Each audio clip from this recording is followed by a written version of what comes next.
নতুন মৌসুম, নতুন কোচ আর শুরুতেই বাজিমাত বার্সেলোনার। হ্যান্সি ফ্লিকের অধীনে নিজেদের প্রথম লা লিগার ম্যাচে যেন বার্সা ছিল ক্ষুধার্ত সিংহের মতো। শনিবার রাতে প্রতিপক্ষ মায়োর্কাকে রীতিমতো ছিন্নভিন্ন করে ৩-০ গোলের দাপুটে জয় তুলে নেয় কাতালানরা। গোল করেছেন রাফিনিয়া, ফেররান তোরেস এবং তরুণ বিষয় লামিন ইয়ামাল। কিন্তু শুধু স্কোর লাইন নয়, পুরো ম্যাচে জুড়েই আলো ছড়িয়েছে বার্সার আক্রমণাত্মক ছন্দ, বুদ্ধিদীপ্ত পাসিং আর দুর্দান্ত টেম্পো। ম্যাচের বাঁশি বাজতেই যেন গতির ঝড় তোলে বার্সেলোনা।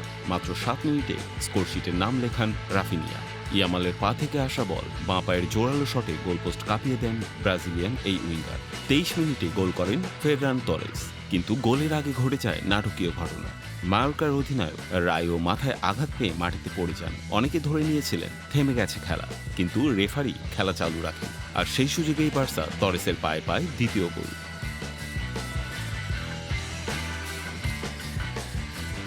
দর্শকদের একাংশ এতে অসন্তুষ্ট হলে নিয়ম অনুযায়ী গোল বৈধ।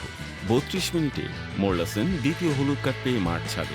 কয়েক মিনিটের ব্যবধানে ভেতাদ মুরিকিও দেখেন লাল কার্ড। মায়োর্কা নামে ৯ জনের।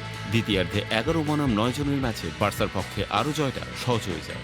ইনজুরি টাইমে যখন সবাই ভেবেছিল ২-০ স্কোরেই শেষ হবে খেলা, তখন হাজির হলেন বার্সার নতুন ওয়ান্ডার কিড লামিন ইয়ামাল। বক্সে বল পেয়ে চরম শান্ত মাথায় প্লেসিং শট আর ৩-০তে জয় নিশ্চিত। এই জয়ে বার্সার ডাগ আউটে হ্যান্সি ফ্লিকের যাত্রা হলো রূপকথার মতো। নতুন মৌসুমের নতুন আত্মবিশ্বাস নিয়ে মাঠে নামা দলটি শুধু গোল করেই থামেনি, পুরো ম্যাচ জুড়েই দেখিয়েছে আধিপত্য।